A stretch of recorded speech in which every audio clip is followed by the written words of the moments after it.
Could it be on the first day of Tabernacles that Sinwar, the mastermind of the October 7th massacre, is dead?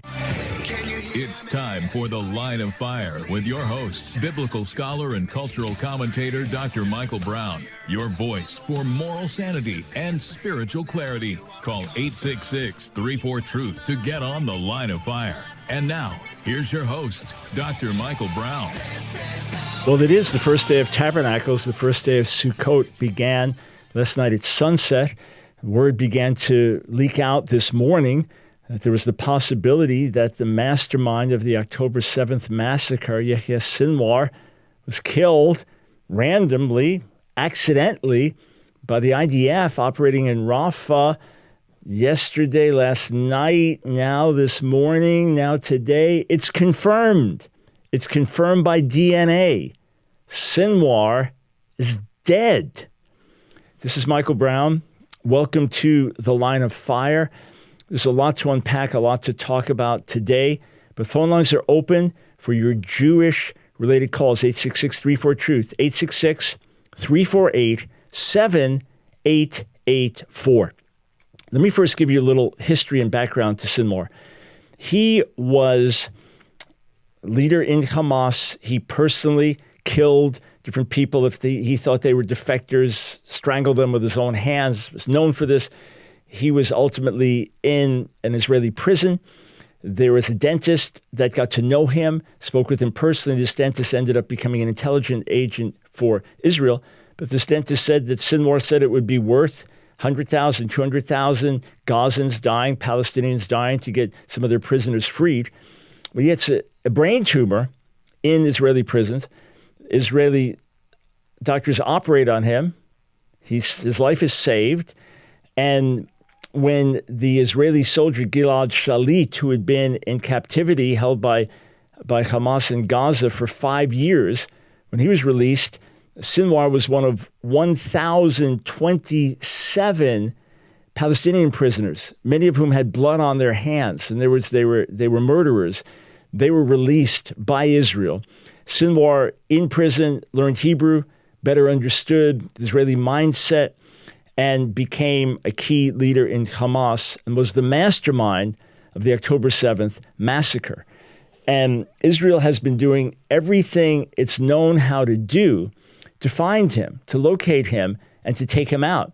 There was even speculation that when he was out from under the tunnels, that he would travel dressed as a woman, masquerading as a woman so he wouldn't be spotted. There are pictures taken. Could that be him? In any case, Israel, some weeks back, said, all right, you have safe passage. You and anyone you want to bring with you if you release all the remaining hostages. Unconditionally release all the remaining hostages, dead or alive. Those that are dead, release the bodies. Those that are alive, release them alive. And you can leave. And many said, well, how in the world could he possibly do that? How in the world could he possibly save face and do that and be accepted in the larger Muslim world? In any case, that offer was not acted on. And as I've been reading about things, the speculation was, well, he's waiting for a regional war.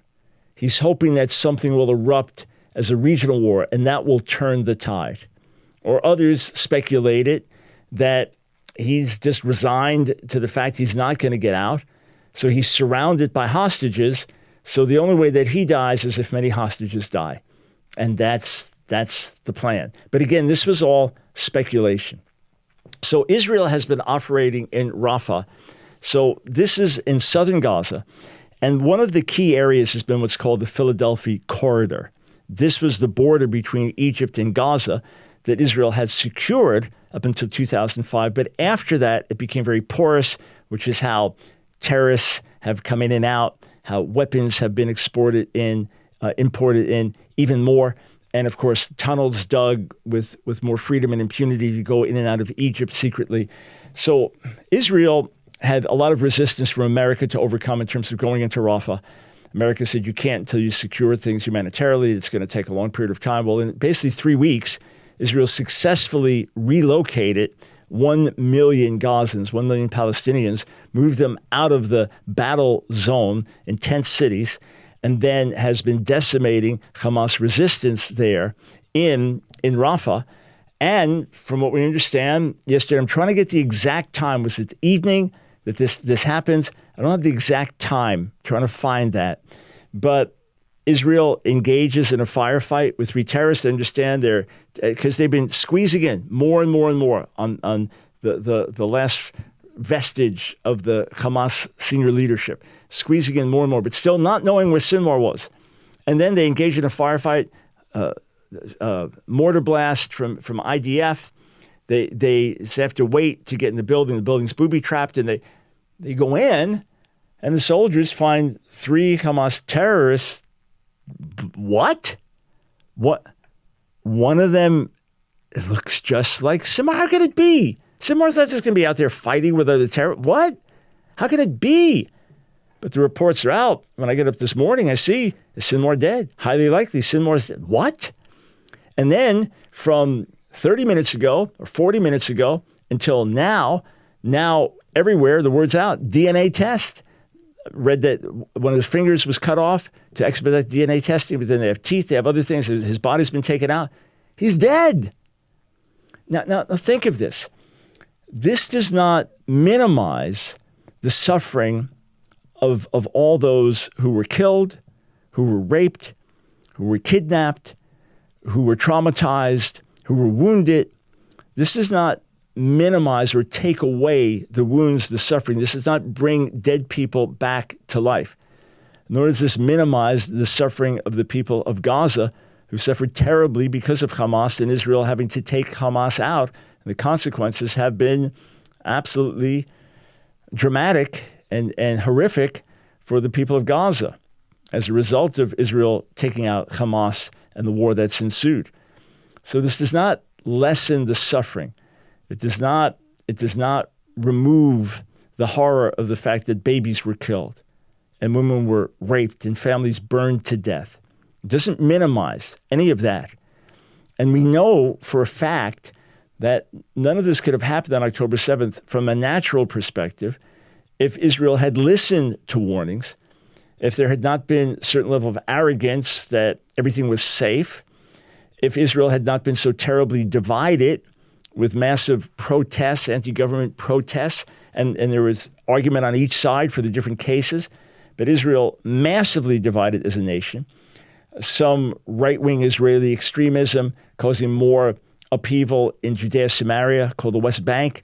So Israel is also focused on that and took some of its focus off the border with Gaza with Hamas. So for sure, the tragedy of October 7th could not have happened without massive systemic failure on the part of Israeli security, the IDF government, and there is responsibility that must be had there. But since that time, Israel has utterly decimated Hamas, and now senior leader, political leader Ismail Haniyeh, when he's in Tehran, he's killed. Israel knew where he stayed, his guest house, and he and his bodyguard, that's it. Those are the ones that died. This is part of what's caused Tehran to say we have to fight back against Israel. So then Sinwar's opponent, okay, then you are, because otherwise Haniyeh was safe in Qatar and apparently a billionaire, safe there, and certainly thinks he's going to be safe in Tehran. Israel takes him out. Now Sinwar, who became the de facto leader of everything, military, political, he's gone, and he was the mastermind. He was the one driving this. From everything we understand, he was the ultimate decision maker, especially with the death of Haniyeh, as far as hostages being released. Israel's now said to those holding the hostages, you'll be spared. You won't be killed. Just release the hostages. Just release them. Wouldn't that be glorious? Prayers that have been prayed. Wouldn't that be glorious if that actually happened with all the massive prayer and crying out? And colleagues of mine who've been praying and fasting and massive prayer in D.C. on Saturday for breakthroughs. May it be that the hostages go free. But Israel has also completely decimated Hezbollah. The leader of Hezbollah, Hassan Nasrallah, taken out. His replacement, immediately after replacing him, taken out. From what I understand, the replacement of his replacement taken out. It's basically, who's the leader? Not me. I don't want to die. And other senior leaders taken out. Senior Iranian leaders taken out. And who knows, the senior Iranian leader that went down in a helicopter crash, was it just a crash? Could be that the helicopter's outdated and people were concerned about that in general. Was there anything else that went on? I mean, Israel's certainly not taking credit for it. Israel has not been largely blamed for that, as say in the death of Hania. Obviously, Israel did that. The pagers exploding and decimating thousands wounded of Hezbollah militants, many killed. Then with the walkie-talkie explosions, death of certain leaders in Syria. Israel has fought back in ways that almost seem supernatural. You say, what about the babies who died in Gaza? I don't mean that everything Israel did is perfect or good or right. And I don't mean that every child that died in Gaza, God killed them. I am not saying that. I am saying Israel is in an existential battle.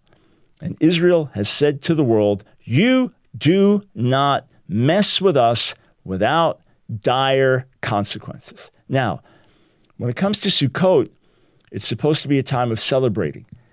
And Sinwar launches his horrific mastermind attack on the 50th anniversary of the Yom Kippur War from 73. So on the first Sabbath of October of 73, then the first Sabbath of October 2023, another massacre on a Jewish holy day, but this one, Simchat Torah, being the day of rejoicing.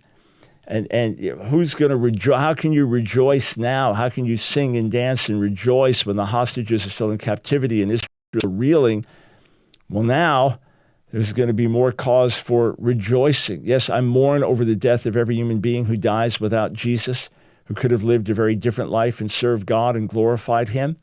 I mourn over that, but I am rejoicing in God's faithfulness and grace and goodness, and recognizing that one of the worst mass murderers of our time, full of devious evil, is dead on the first day of Tabernacles.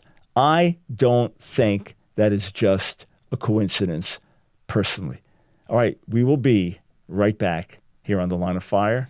Thanks for staying with us.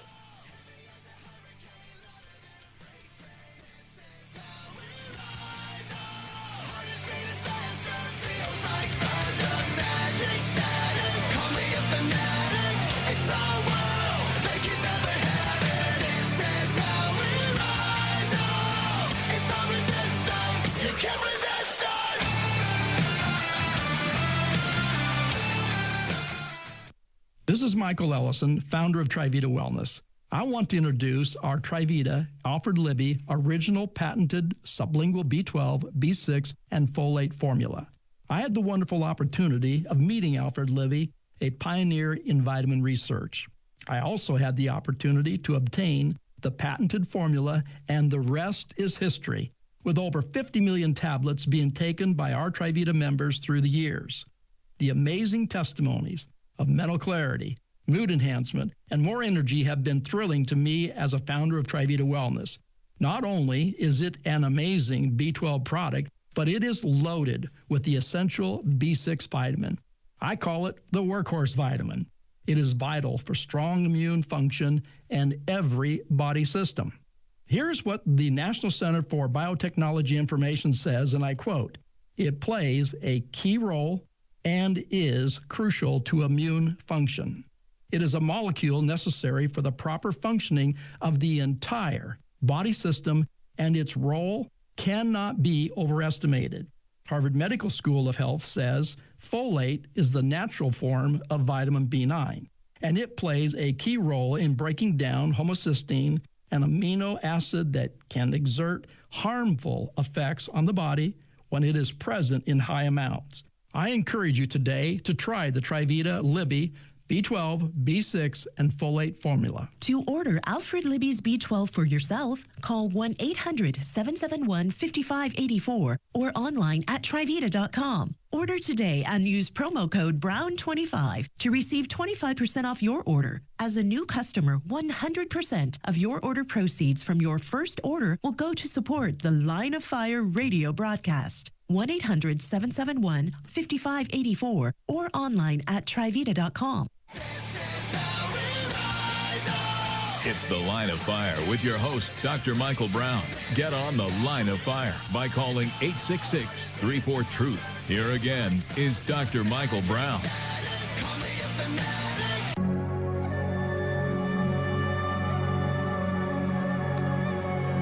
Thanks, friends, for joining us on Thoroughly Jewish Thursday, this first day of Sukkot, with the breaking news confirmed that the leader of Hamas, his name is alternately pronounced Yahya Sinwar or Yahya Sinwar, is now dead in a random battle, accidental from the Israeli point of view. They didn't know Sinwar was there. They didn't know they were targeting him. They didn't know they were killing him.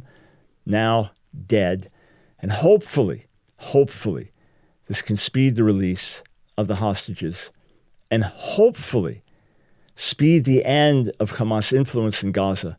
Hopefully, if a humanitarian government that can be raised up will say to Israel, okay, we can be neighbors.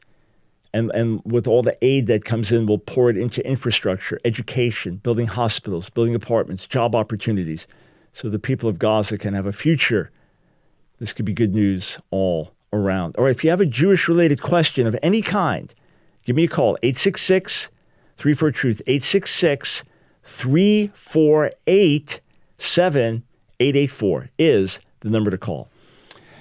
There are two streamers with massive online followings in the hundreds of millions, Asmongold and Hasan Piker.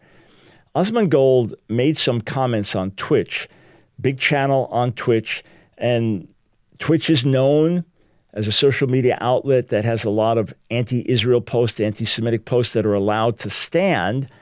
But Asmongold makes a statement in one of his broadcasts, and it gets him banned. It gets him deplatformed there on Twitch. We muted out some of the bad language, but listen to what he had to say. If you want to consider a genocide as a systematic killing of a group of people, they have genocide built into Sharia law right now. So no, I'm not going to cry a river when people who have genocide that's baked into their laws are getting genocided. I don't give a They're terrible people. It's not even a question. It's crazy that people don't see it that way. They'd be doing the same thing. And how much did they kill? As many as they can. They're not able to kill as many people as Israel because they don't have as many bombs and as many weapons. But if they did, they'd be doing the same thing. That's it. Just takes enough. That's right. These people are not your allies. They are not the same as us. They come from an inferior culture that is horrible. It kills people for their identity, and it is directly antithetical to everything Western values stand for, and it is an inferior culture in all ways. It is that simple. No, I don't feel bad for them. I don't feel sorry for them. I don't care. I don't support them. All right, so what he's saying about radical Islam is very true, and Sharia law. And radical Muslims will seek to export Islam and extend the rule of Islam through violence. And we'll see Allah's enemies as their enemies and people against whom they should do violence. Israel being at the top of the list, America being at the top of the list.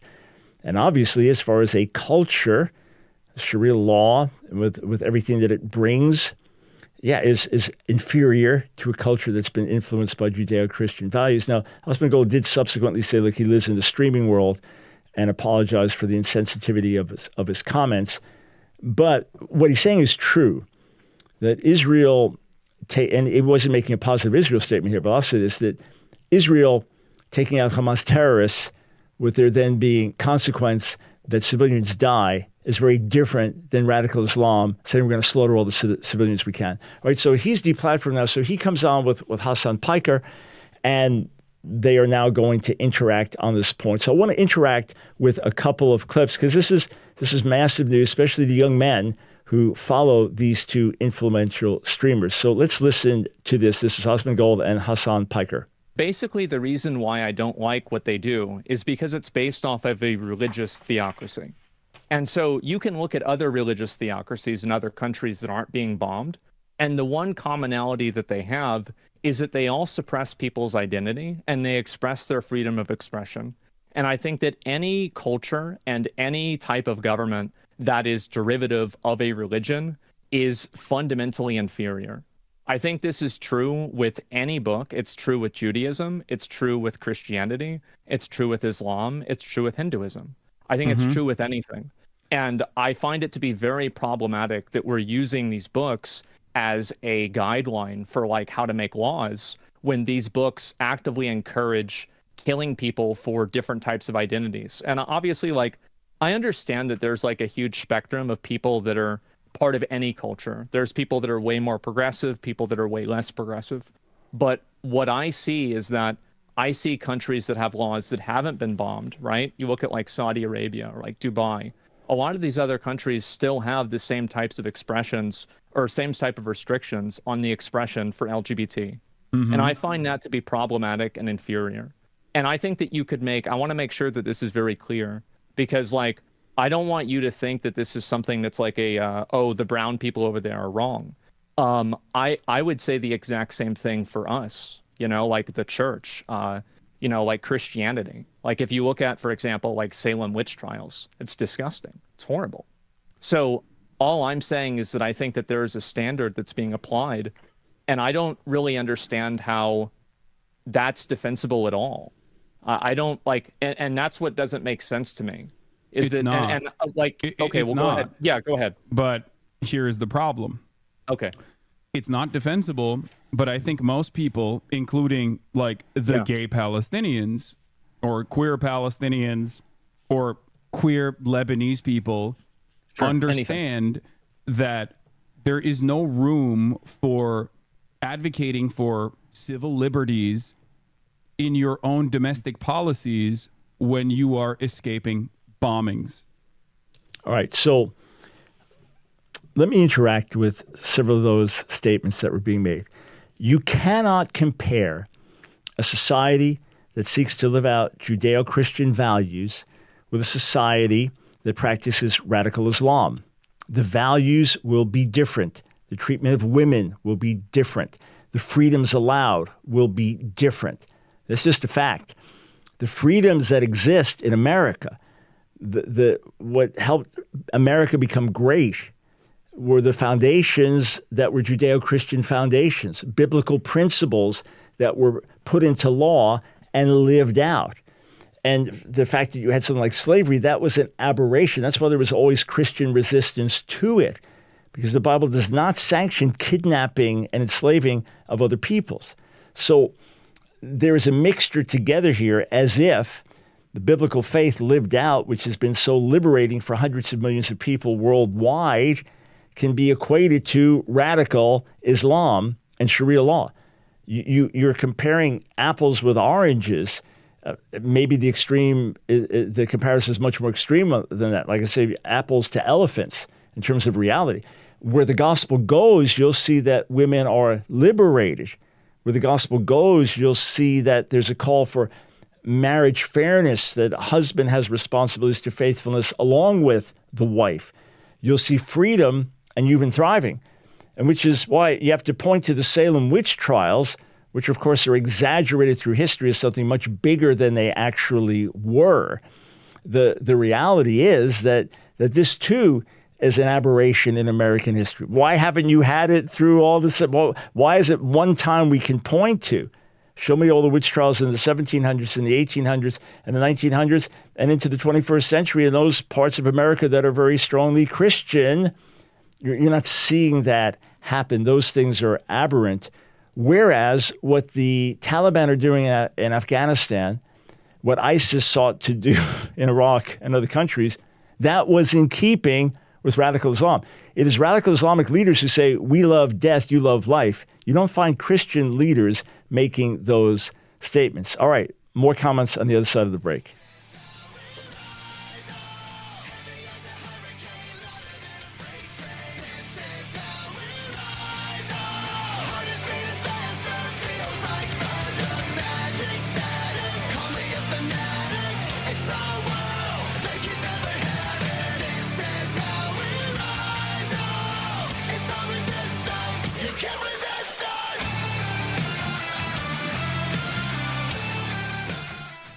Hey friends, Michael Brown here. My delight to serve as your voice for moral sanity and spiritual clarity. We are living in such urgent times today, friends, that all of us are in the line of fire.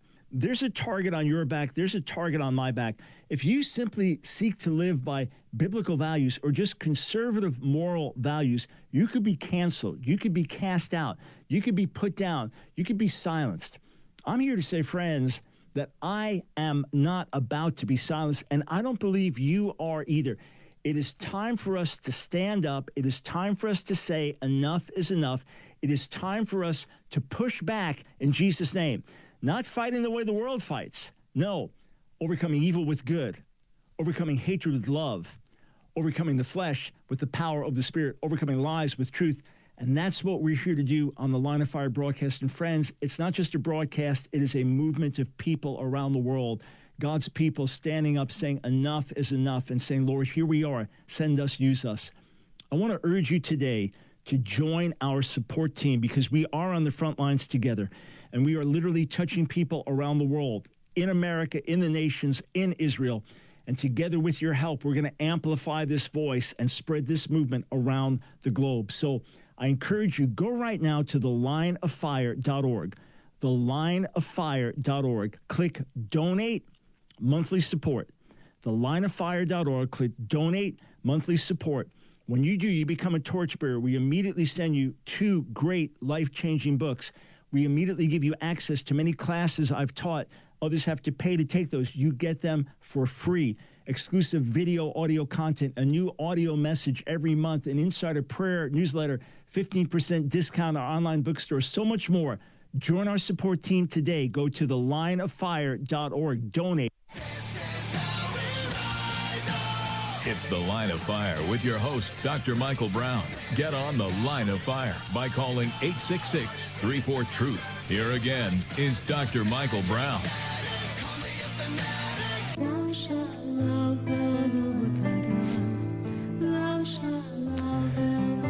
Yes, v'ahavta et Adonai Elohecha. You shall love the Lord your God with all your heart, with all your mind, with all your strength, with all your life, with all your being. Fundamental calling on the Jewish people. Fundamental calling on every follower of Jesus, Yeshua. Phone lines are open. It's Thoroughly Jewish Thursday. If you've got a Jewish-related question, 866-348-7884. Another thought on the comment by Asmongold along with Hasan Piker, as they're talking about, quote, religious theocracies. I, too, fear a religious theocracy, meaning where Christianity would take over America and impose Christianity on the nation. That would be absolutely destructive. I absolutely support Christian influence in society, advocating for what we believe is right. You say, yeah, well, that means suppressing same-sex marriage and same-sex love. Yeah, true. If we had more positive influence in society and more influence in the courts and the laws, then marriage never would have been redefined. But I have a question in general. Do you think that anything should be outlawed? In other words, should polygamy be allowed? Is that okay? Or you say, no, whatever, adults, consenting adults, whatever they want to do. Okay, some want to lower the age of consent and say we've got these prudish ideas here in America and it's out of keeping with reality and history. We need to lower the age of consent. Do you have a conviction about that? Do you have a conviction about what drugs should be legal? Should all drugs be legalized? In other words, we all have moral convictions. You might say, I'm good with same-sex marriage, but I don't think it should be more than 2 people. So the polygamous stuff and polygyny and all, I'm not good with any of that. Oh, okay, so maybe you have that view. Or, hey, throuple, whatever, I'm good with it. Or maybe you say the age of consent should, it's prudish, it's outdated, and we should drop it a year. You may have these different viewpoints. We'll argue about these things. Our viewpoint is that for human thriving, for the good of a society, that marriage must be maintained as the union of a man and a woman. And here are the reasons for it. And it will be for the overall benefit and good of society. And some people will not have their relationships recognized by the government. That's the reality. and that is, we believe, ultimately best, and that we'd say if you go the direction of LGBT, you end up with the T, the Q, the genital mutilation, surgical castration of children, and all kinds of things happening, bizarre things happening in the name of rights and justice. We say, no, that's not for the best. But I've got a question for you. Is America today a more innocent place than it was 50 years ago? American families stronger today than they were 50 years ago? As a young woman, safer from rape? Is it likely that the guy that your daughter's dating has a porn problem? Where are kids raised in more stable environments? You have to say there's been a lot of societal degeneration, some positive steps with equality for women and social rights for getting rid of segregation, other horrors like that. But overall, we're going in the wrong direction in so many categories. We say, yeah, that's what happens when certain doors are open. So we believe that the values we hold to are best for human thriving. We're not trying to set up a theocracy. We're simply advocating within our democratic republic for our values like everybody else gets to.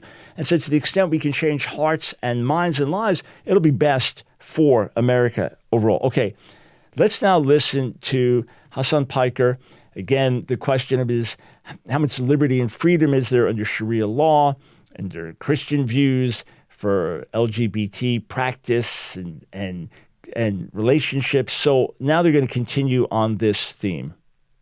Not only I think you're wrong on the history of queer culture in Arab countries, in Muslim nations in general. I'll give you one example. The Ottoman Empire actually decriminalized homosexuality in the Tanzimat era. I think it was like 18th century. Mm-hmm. And before then, it was not even like a problem. It was never an issue. Far before Western nations ever actually decriminalized or made it legal to be gay. And this is oftentimes a not really mentioned aspect of the Muslim world or Muslim culture or the Arab history or the region's history at all. Most people don't know this, and it's like genuinely shocking to them. You might maybe even be shocked to find out that the Ottoman Empire, where Palestine was seen as a safe haven for Jews as they were escaping the Spanish Inquisition, for example, and many other pogroms that Jewish people experienced in, especially in Western and Eastern Europe. The Ottoman Empire in the MENA region, all the way that spans to Morocco, was seen as a safe haven and safe harbor for Jews, where they were allowed to coexist in far better conditions under Islamic rule, technically. That was far more tolerant. I would go even farther than you are. I think that back then it wasn't just the fact that they were accepting of gay. I think that they were way more scientifically oriented. They were way more focused on learning and mathematics. I think that's evidently true. I don't think anybody would say the Ottoman Empire was or anything like that. I think they were very progressive for their time. It's not even a question. So I totally agree with you. But things have changed in the region since then. They sure have. So what do you think is the difference there? Like, what do you think has happened in the hundreds of years that have passed, that have gone by, or especially in the last 100 years? Why has the attitude overall in terms of governance changed so dynamically and so dramatically? I think there's probably a bunch of different reasons for it, right? I mean, it's not like one reason, but I don't think that are we trying to imply that it's like American imperialism and interventionism that's caused this to happen? Is that kind of like absolutely. Where you're going with this? No, I am saying that. Yeah. America not only directly armed and radicalized fundamentalists in the region, including but not limited to Afghanistan, for example, with the Mujahideen, because they were seen as like a fighting force that they could use against the communist-adjacent Afghan government or the USSR inevitably when the USSR did invade. But also beyond that, the most nationalistic or the most militant fundamentalists were perceived in Iran, for example, as the true liberators that were not willing to fight against the Western-backed Shah regime, the Western-backed monarchy in Iran. So that's the reason why a lot of people, whether they agreed with it or not, ultimately on the social front, doesn't really matter. They were like, these guys are going to protect us. These guys are actually fighting back against this ruthless rule of the Shah that was, falsely torturing people on a regular basis.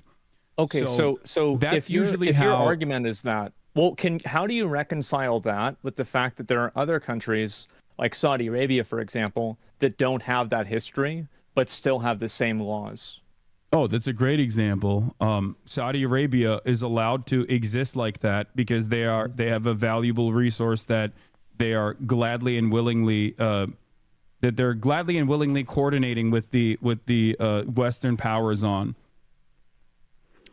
All right, so let me interact with those comments. I appreciate the discussion, and things always are nuanced.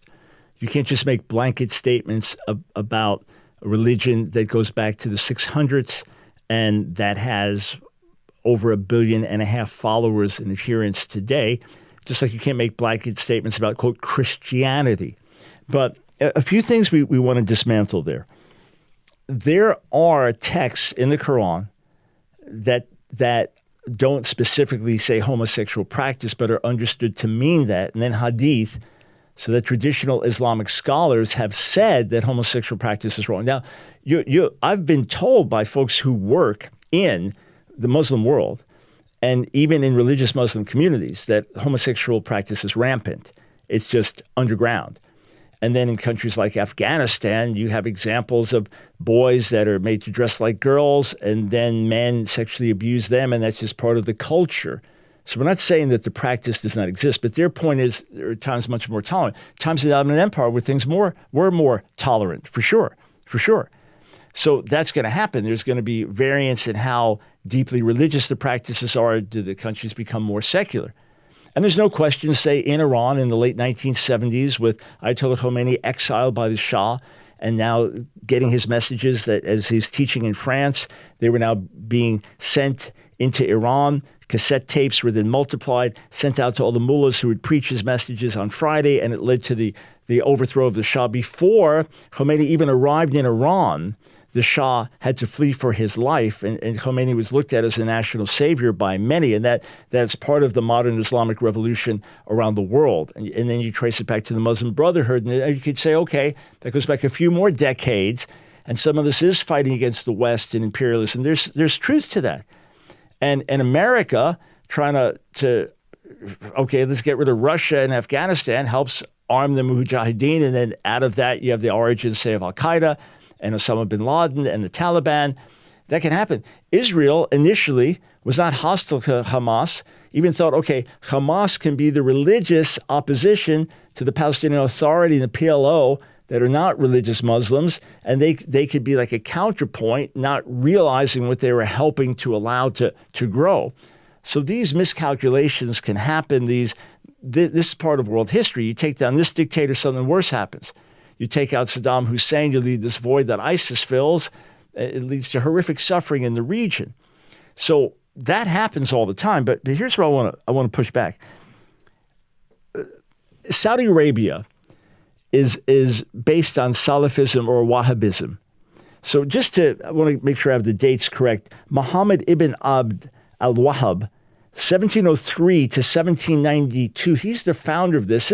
This is not a reaction to 20th century Western imperialism or post-World War I redividing the countries there and now establishing boundaries for the Middle East. Okay, you have this country, you have this country, this country. No, this is long before that. And this was a movement that was a Islamic fundamentalist movement. So the modern origins of the ideology of Saudi Arabia are not a reaction to imperialism. It goes way before that. And then you go back centuries before that, Hassan al-Sabah in the 11th, 12th centuries with the assassins from the Arabic word hashin, because they would use hash, smoke hashish, then go out and kill. Political killings in the name of Islam. Radical Islam's been here through the centuries. Let's not downplay that or deny it.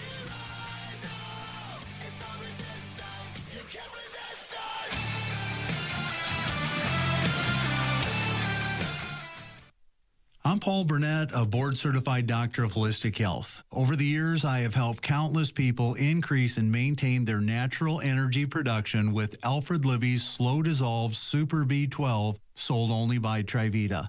I have never met anyone deficient in caffeine or sugar, but I have met many people deficient in energy-supporting vitamin B12.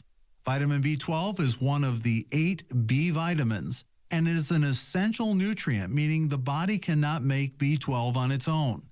You see, unlike other oral B12 supplements, Alfred Libby's Slow Dissolve Super B12 is fast-acting because the formula is scientifically developed to dissolve under the tongue, bypassing the digestive process, making it immediately available for use in the body. Alfred Libby's Slow Dissolve Super B12 is also formulated with other natural energy-supporting ingredients, such as folate, ginseng root, and other natural ingredients.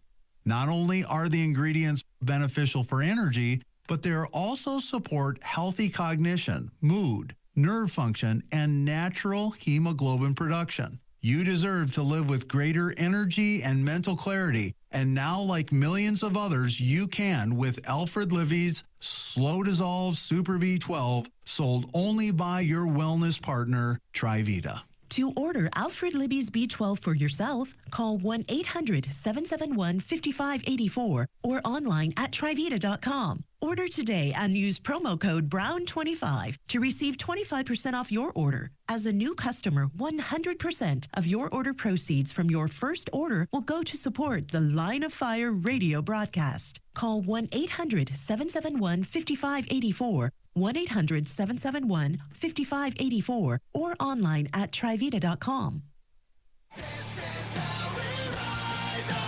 It's the Line of Fire with your host, Dr. Michael Brown. Get on the Line of Fire by calling 866-34-TRUTH. Here again is Dr. Michael Brown.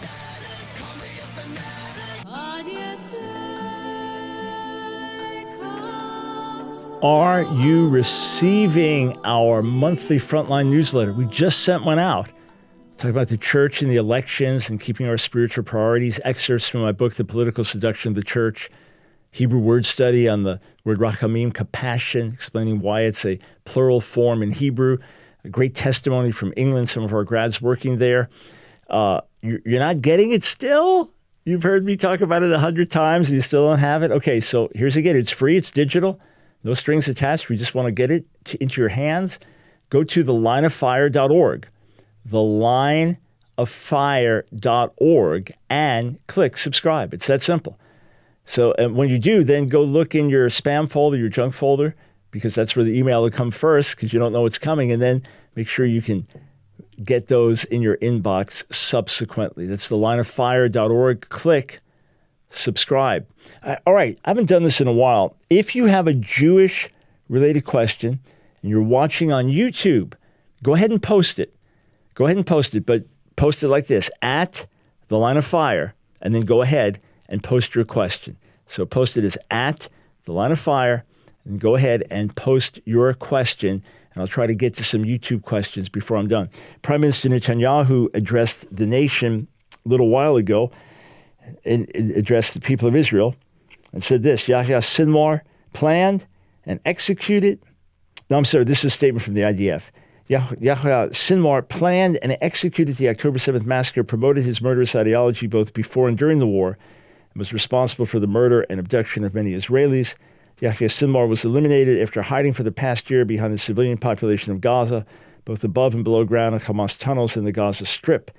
According to Prime Minister Netanyahu, so this is not long ago, Sinwar's death, that Hamas suffered a heavy blow. The war in Gaza is not yet over. Netanyahu added that Hamas will no longer rule Gaza. This is the beginning of the day after Hamas, and this is an opportunity for you, the residents of Gaza, to finally break free from its tyranny. Netanyahu also said Sinwar ran away in fear from our soldiers prior to being killed. He told you he was a lion, but in reality, he was hiding in a dark den, and he was killed when he fled in a panic from our soldiers. The darkness has been retreating, and the light has been shining.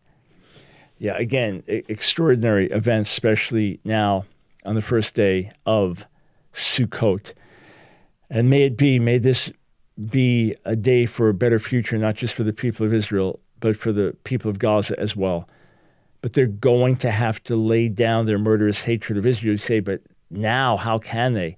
After they've been so decimated by Israeli bombings, and especially the early part of the campaign, there's been much less talk about, quote, genocide when so few civilians have died in recent weeks and months comparatively, and it's been largely terrorists taken out one after another.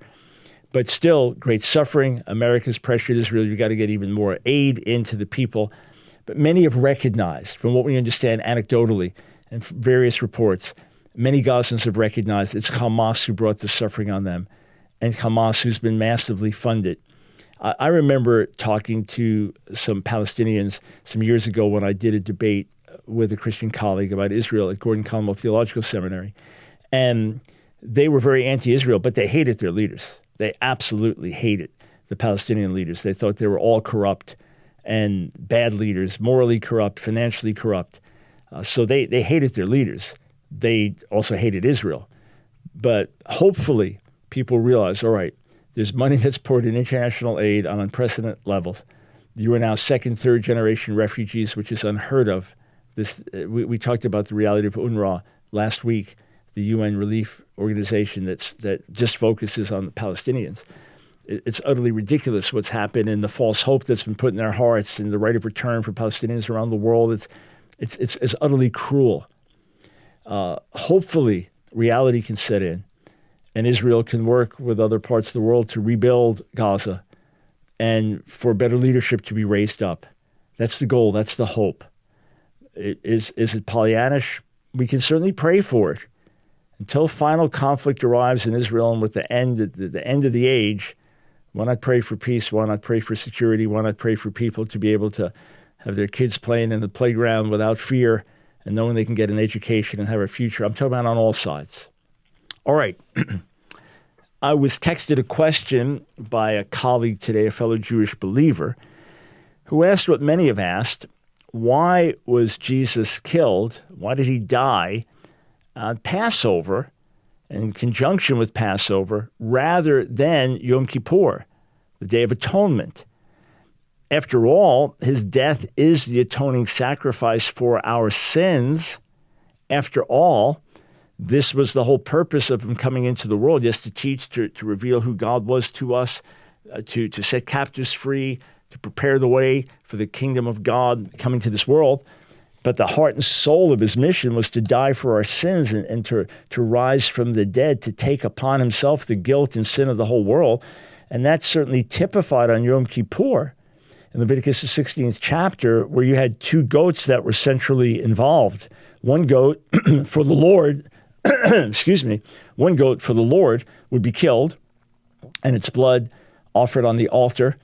And this was for the purging of the sins of Israel. There were other sacrifices that were for the purging of the tabernacle itself, because it dwelt in the midst of Israel's uncleanness and itself got polluted. Like if you go into a room where everyone's smoking, you come out smelling like smoke. So some of the sacrifices were for the purging of the tabernacle and the items, and others for the removal of sin, the atonement of sin, cleansing. So that goat's blood did that. And then the other goat, the goat in Hebrew for Azazel, which becomes known as the scapegoat, the goat that escapes into the wilderness, that the sins of the nation were confessed over that, including the psha'im, the rebellious acts, the transgressions, not just unintentional sins, but intentional, on the head of that goat. And then it was driven into the wilderness. And then in later rabbinic tradition, likely by the time of Jesus, for some time before the time of Jesus, I should say, that the tradition was that a scarlet thread was put on the horn, one of the horns of the goats, and it would be then driven out and pushed over a cliff. So it would actually be killed. But in early biblical times, it was just sent out into the wilderness. So wouldn't that be the logical time for Jesus to die because of what it symbolizes? It symbolizes both the cleansing of sin and the removal of sin. And Jesus certainly fulfills when he says in Matthew 5:17, I didn't come to abolish the law of the prophets, but to fulfill. He certainly fulfills those two images of both goats, as well as the image of the high priest. So why not his death on the Day of Atonement? Well, we can only speculate based on what we know scripturally. One issue is that the Passover speaks of the liberation of the nation. It speaks of the liberation of the entire nation, freedom from captivity. And what the Messiah did was not just atoning, but it was also the sacrifice that liberated us from our captives, not just captivity to Egypt, but captivity to Satan and sin and the flesh and the world. So it is a massive moment of liberation, the Messiah's death on the cross. That's one thing. The second thing is, in the Passover sacrifice, what was emphasized? When I see the blood, God says, I will pass over you. The verb pasach, pass over, leap over, and then Pesach comes from that, Pesach being the Hebrew word for Passover. So that's the second thing. The blood of the lamb, the blood of the lamb, the blood of the lamb, the conspicuous nature of this, every Israelite partaking in this, with every family killing a lamb and then putting the blood of the lamb on the doorposts of the homes. So that's another major reason. So it's the day of national liberation from slavery in Egypt. So the cross also affects that upon those who believe. A second thing is the emphasis on the blood. When I see the blood, I'll pass over you. Every Israelite family partaking in that also points to the Messiah's blood. And I would say a third reason is that it ties in with the imagery of the lamb. The lamb. The goat, saying that Jesus is the goat of God. Goats fight and kick, and it's a different image. He goes as a lamb. So Genesis 22, Abraham tells his son Isaac, God will provide the lamb for the sacrifice. Later, there's a ram provided. What happened to the lamb? In Isaiah 53, kasela tevach, like a sheep going to slaughter, the Messiah will die. So the imagery of the lamb is important. He is the sacrificial lamb. He lays down his life.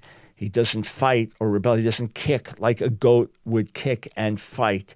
So liberation for the nation, the emphasis on the blood, the